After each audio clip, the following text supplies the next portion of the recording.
Hello and welcome to AXSChat. It's still holiday season and we are manifestly disorganized and dysfunctional, but we're back and all three of us are here for once. So, and it's good to be back, but actually we're going to talk a little bit today about taking time off and self-care, because actually this is really an issue right now. So whilst we're in holiday season, a lot of people aren't necessarily going to be able to relax and take that self-care that they might normally have done. So, so for example, I've not gone away. I've not gone abroad. We've staycationed in the UK. No one gets off the island, and that's been very different. And people are also being forced to spend an awful lot of money if they do wish to travel. And that means that they have to pay for tests. There's risks of being stuck in expensive quarantine hotels. So how people are taking their leave and finding ways to recuperate right now in a time of really deep and long-term stress is I think a challenge. So I'm very interested to find out what people are doing and on what some of these impacts really are in terms of how do we relax, how do we address some of the challenges of letting go of work if you aren't changing your surroundings, because people are just taking time off and staycationing and they've been working from home for the last 18 months. They're essentially holidaying at the office. Right. Yeah, I agree. And I haven't, and I'm jealous of the people that have, but I don't, but then I also hear the stories of people, what they're going through.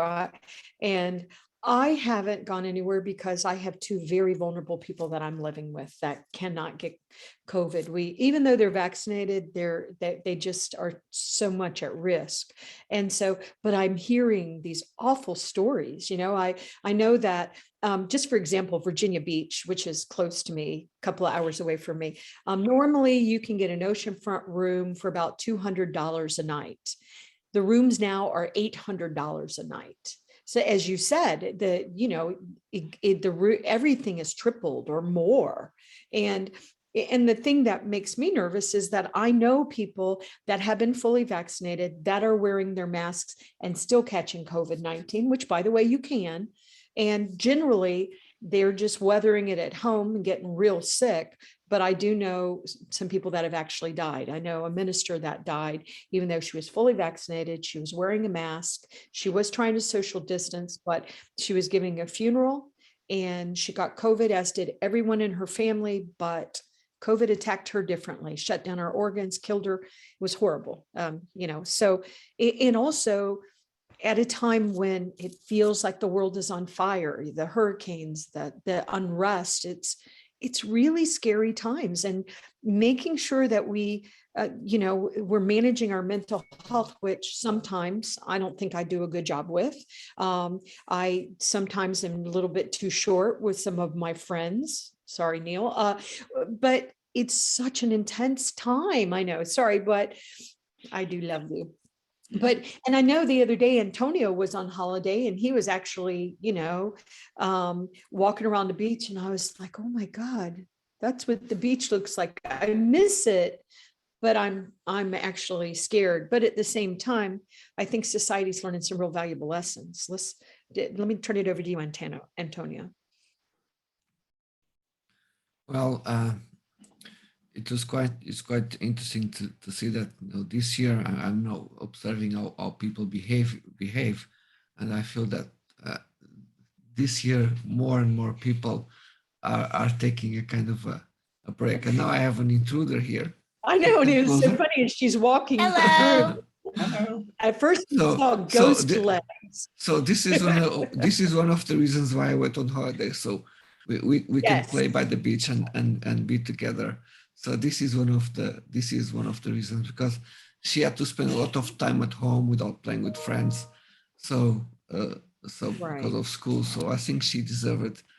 And like any girl or boy from her age, she ended up spending most of the time in the pool, in the water. No, so it was tireless. That's what she was doing all the time. And she needs it. She needs it for her mental health too. Yes, She yes. does. She needs it. It's Yeah. when she was walking over though.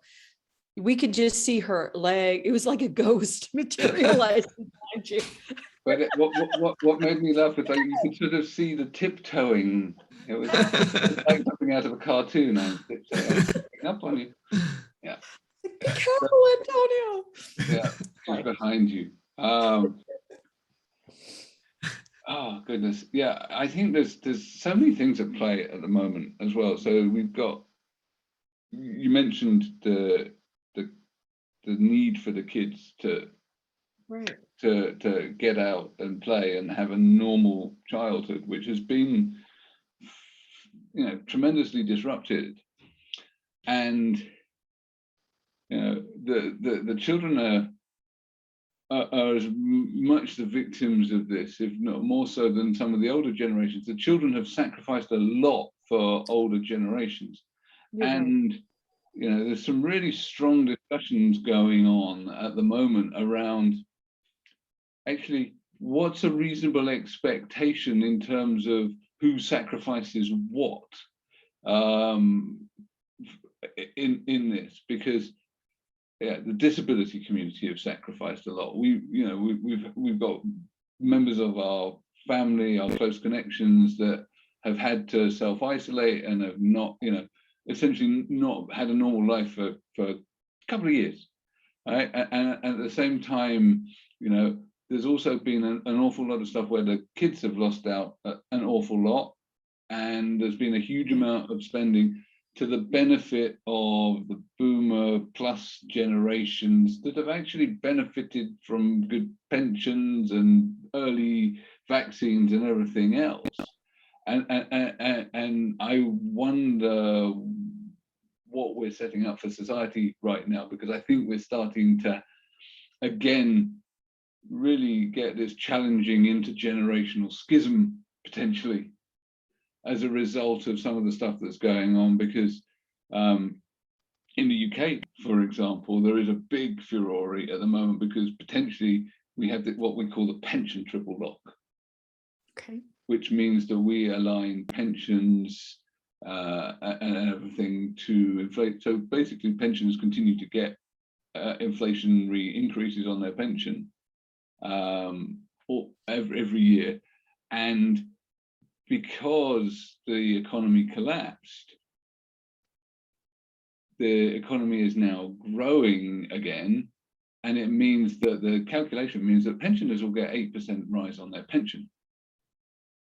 When young people don't have jobs and are out of work and there's no education and their lives are disrupted, and they're talking about funding this by putting an extra 1 or 2% on the tax of the people that are working.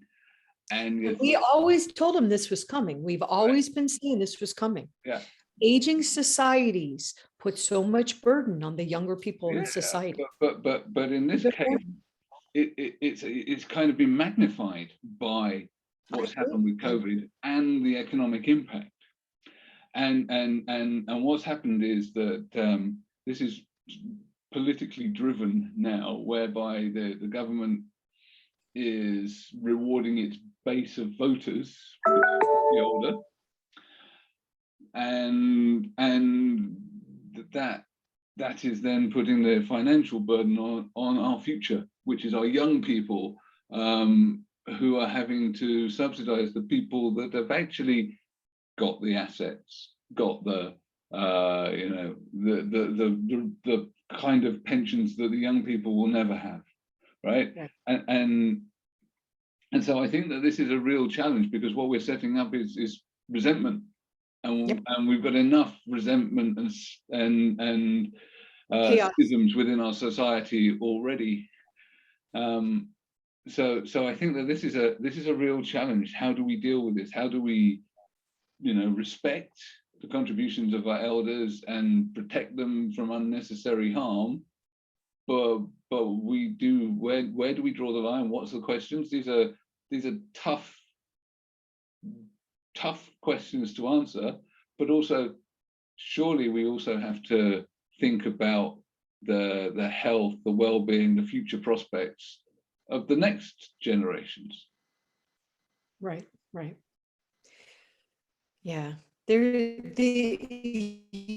it's hard to watch society. It just seems like society is going through some major change, and sometimes, all the time, I feel it, and I'm struggling to stay balanced during it and not always being successful.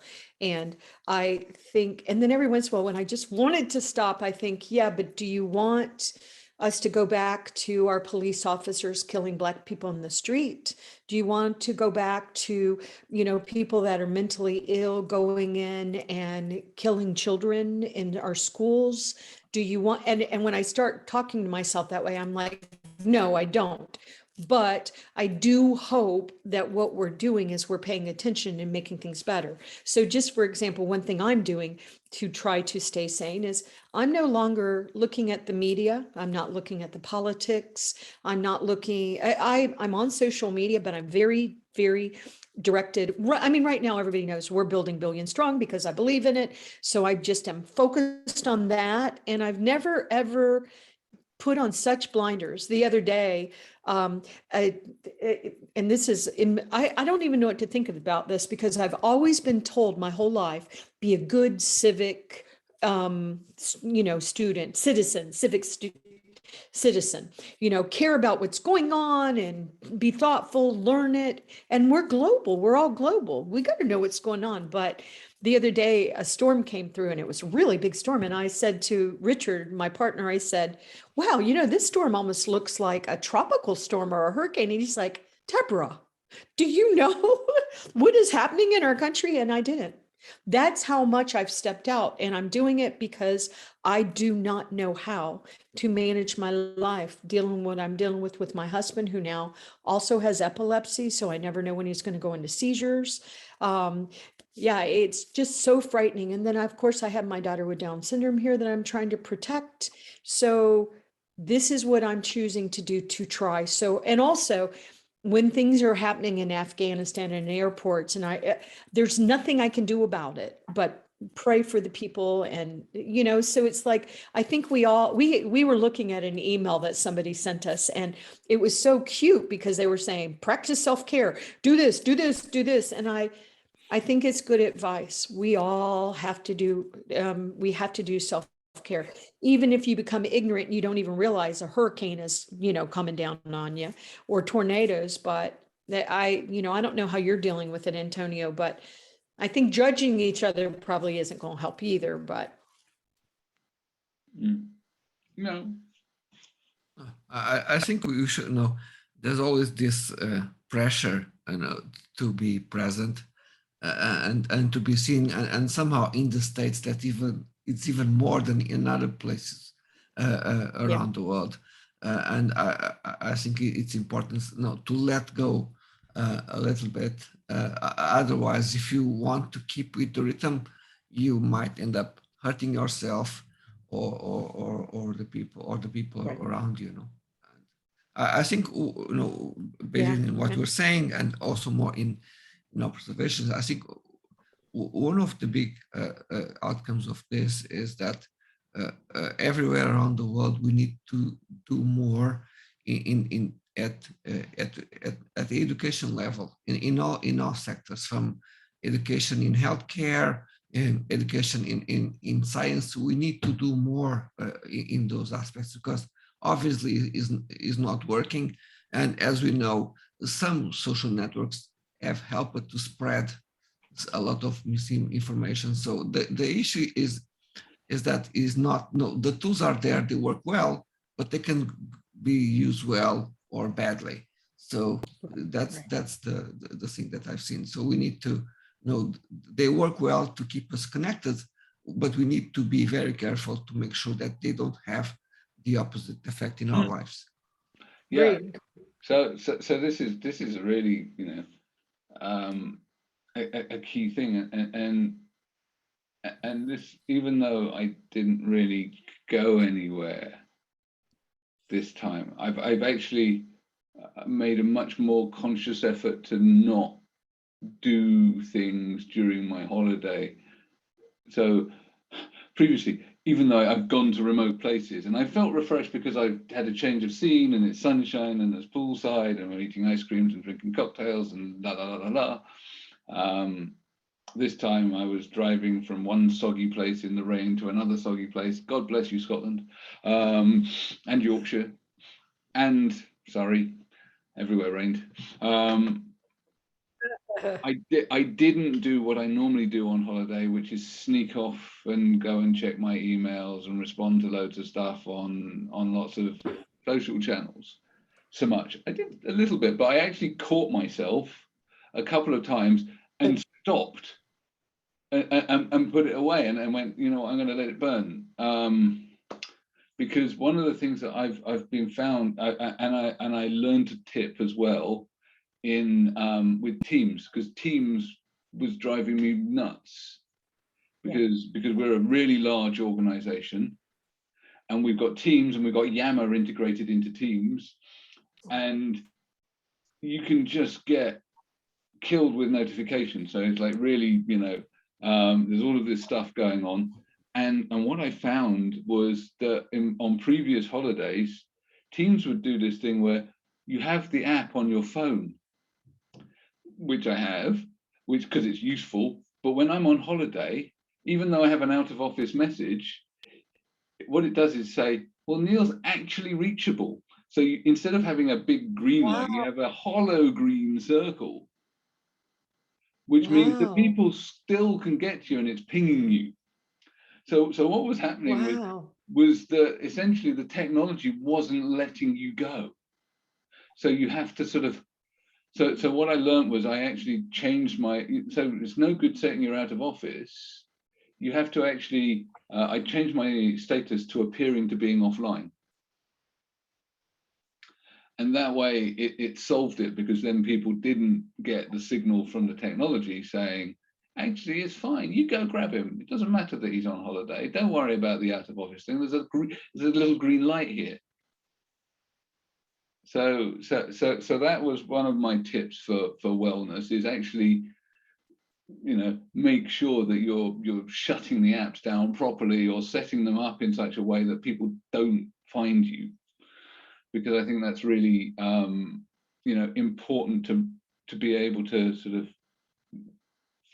shut down and relax, because all we're doing at the moment is responding to these signals, and guess what, our brain is also programmed to take the dopamine hits, which I'm sure you're addicted to dopamine, Antonio. The amount of time you spend on social media. But no, this sometimes I get people asking, oh, can you just do this? Can you? And we're talking about small things, and you end up saying yes, I can, and then there's another one coming, and you say yes again, and then suddenly you have 3 people asking you things, and you realize, well, if I need to do this, it's a working day. So so I did better at pushing back on those things and waiting for coming back to work in order to complete them. I think I did well on that matter, better than before. Yeah. But you know, we have all of these channels, and yes, I mean, we still have some kind of a presence, and you know, it's difficult to fully escape from it, but it's definitely something that we need to be more mindful of. The other thing that I found that was interesting is that I have multiple accounts, because I do work with different things. So Teams and M365 has these analytics reports, and I get conflicting reports from the analytics going, your mental health must be brilliant because you've got no meetings and you do absolutely nothing. And then the other one going, I can't find any time for you to take any wellness at all because your diary seems a bit full. So I think that there's some awareness within the tech industry that they need to do stuff. So they're integrating things like wellness apps, and what was it? Mindfulness. There's a mindfulness app that you can access through Teams and other things, but some of it's still on us to proactively sort of take that step away and so on. But I think they need to make it easier to turn stuff off. No, if they were able to develop something for you to complement others, and they have developed software that where the idea is somehow to gamify that, they need to find a solution also to do the same when you are out. So I don't think it will be that hard, I think it also could be quite fun setting up some messages where people that try to reach out on holidays, they just receive a message back telling you, well, try next month or something. It will be interesting to gamify that as well. Yeah, no, absolutely. Or setting up tips if you really want to get to the top of my, like I've seen in Germany, you've got permission to tell people that you're going to delete all your messages that arrive whilst you're on leave. I think that's interesting. Deborah's had a few Wi-Fi problems. No great surprise. I know. Welcome to the United States, where 163 million people don't have access to high-speed internet. Sorry. I'm sorry. I love my country. I love my country. I do not. I love my country. I look forward to my country getting Wi-Fi that works. I apologize. It's just sometimes my life. So well, and we recognize that you live in the boonies. So I know it's very pretty in Virginia where I live, but we're struggling a bit with Wi-Fi these days. I continue to. Yes. Well, we were just talking about switching off, and I know you've got to switch off soon, not just your Wi-Fi, but that's right. But if you don't switch off, you don't maintain the energy, and we're about to hit silly season, which is that block of about 10 weeks from mid-September through to mid-December, where half of the year's work gets done. Right.